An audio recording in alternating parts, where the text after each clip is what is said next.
Thank you for the introduction. So welcome everyone.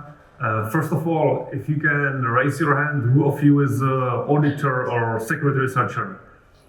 All right, so this talk is mainly for you. And let's get started. I'm Josef, I'm CEO and co-founder of Ackee Blockchain.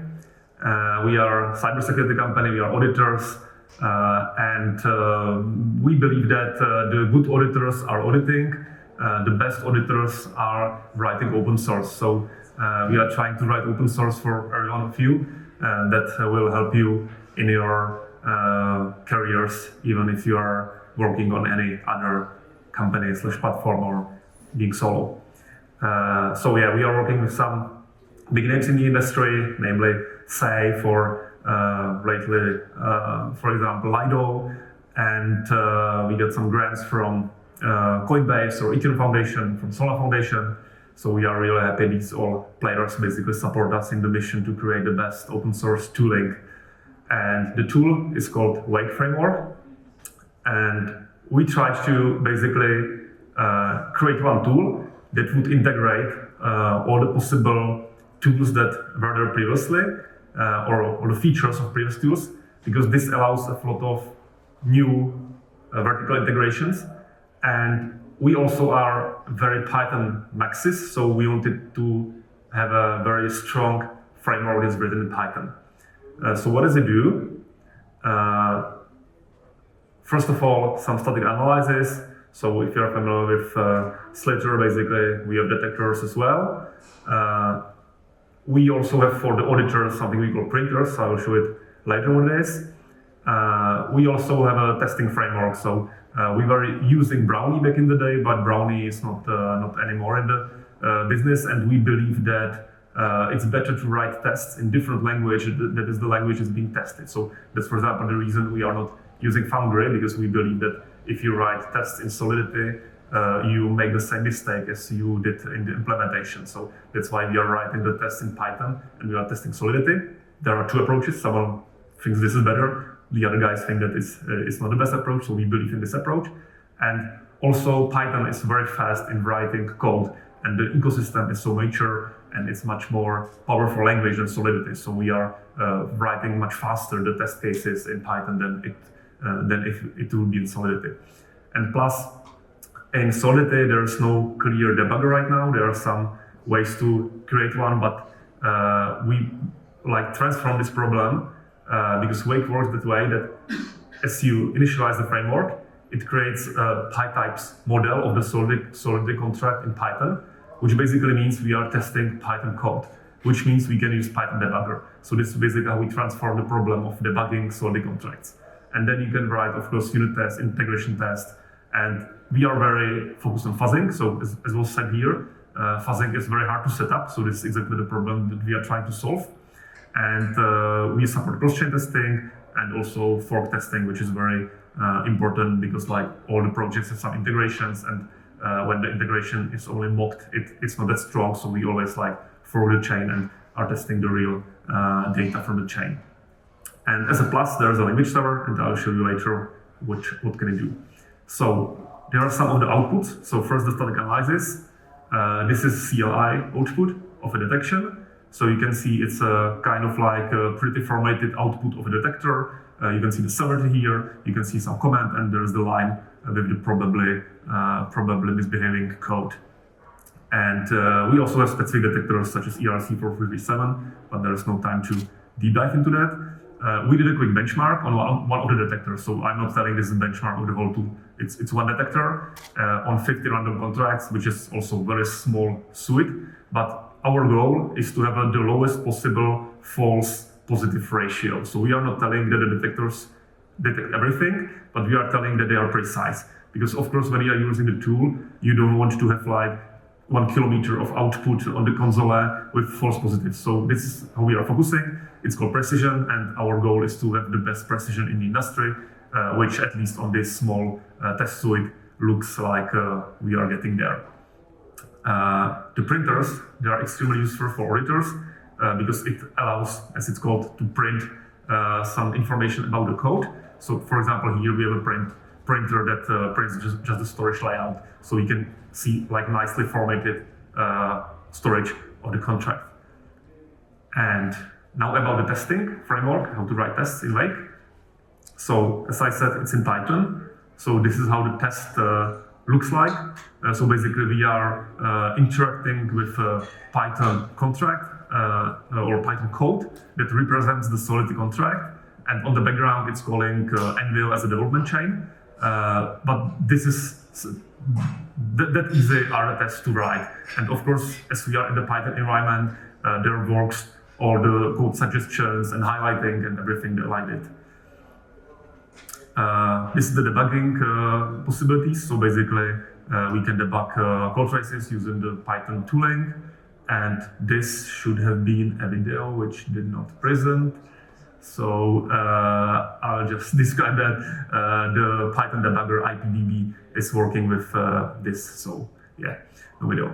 About fuzz testing, there are different approaches to fuzz testing. Usually when people talk about fuzz testing, they call something we call black box fuzz testing, which means there are some invariants in the beginning, which the auditor has to set up, and then the fuzzer is just running and is trying to explore the whole state space and trying to break these invariants, and that's all. Which is exactly like very hardware demanding, and sometimes the fuzzer didn't even finish because the space is so huge.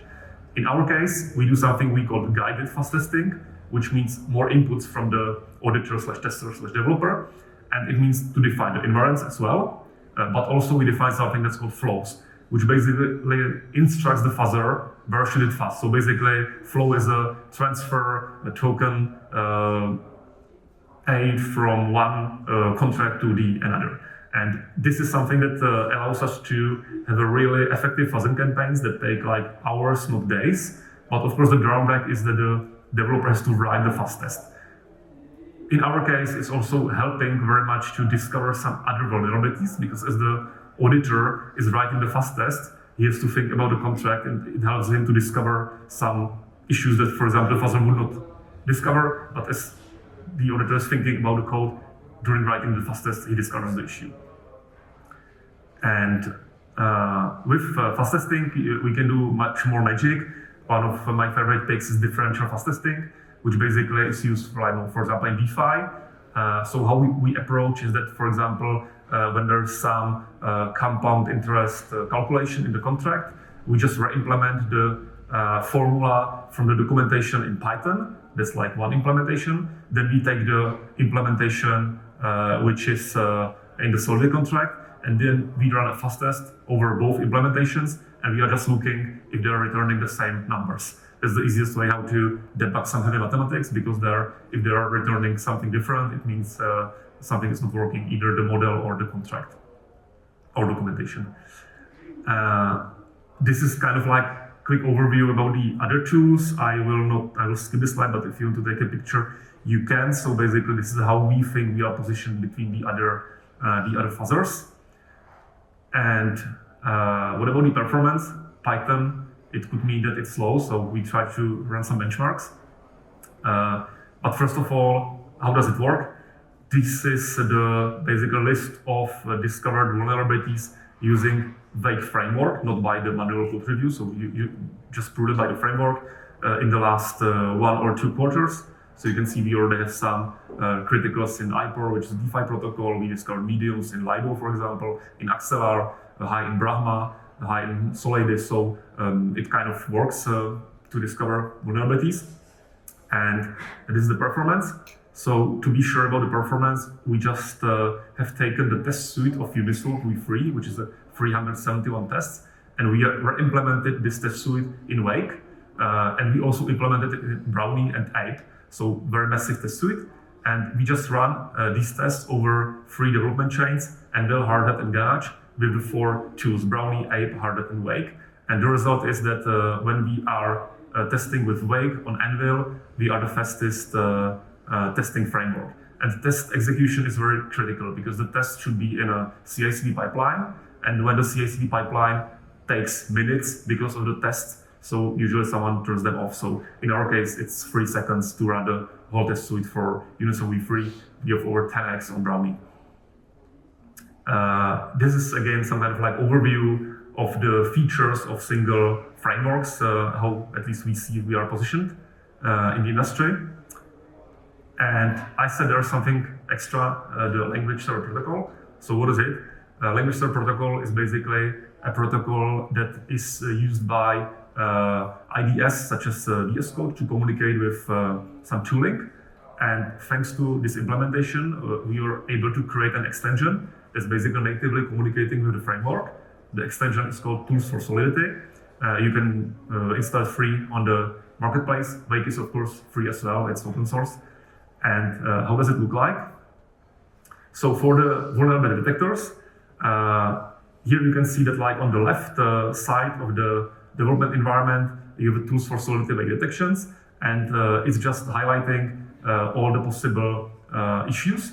And the added value is that you don't have to run any tool or do anything extra. It just pop-ups in the developer environment. So it's constantly checking the contracts on the background, and where there's an reentrancy, you see it on the left. So this is the output of the testing framework in VS Code.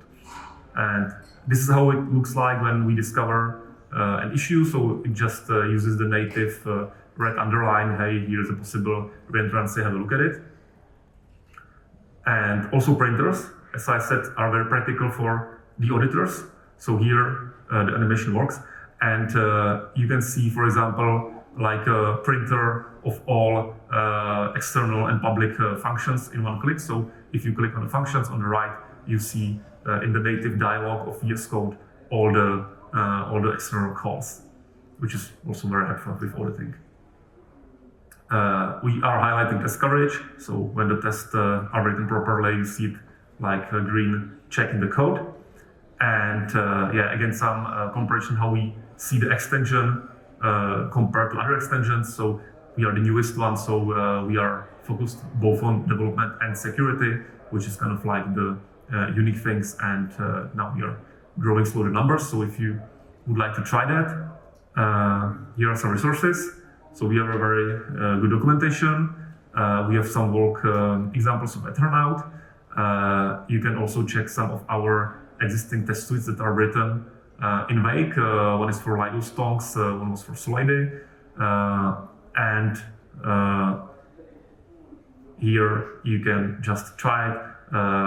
This leads to a landing page, getwake.io, and how to install Wake. If you open the page, either with one click, if you install the extension to VS Code, it installs the Wake on background automatically, or you can install just the framework without the extension, pip free ETH minus Wake, and it installs all the dependencies. So this is how we can use it. I made it on time, so thank you very much. And if you will have any follow-up questions, I'll be around, and see you soon. Thank you.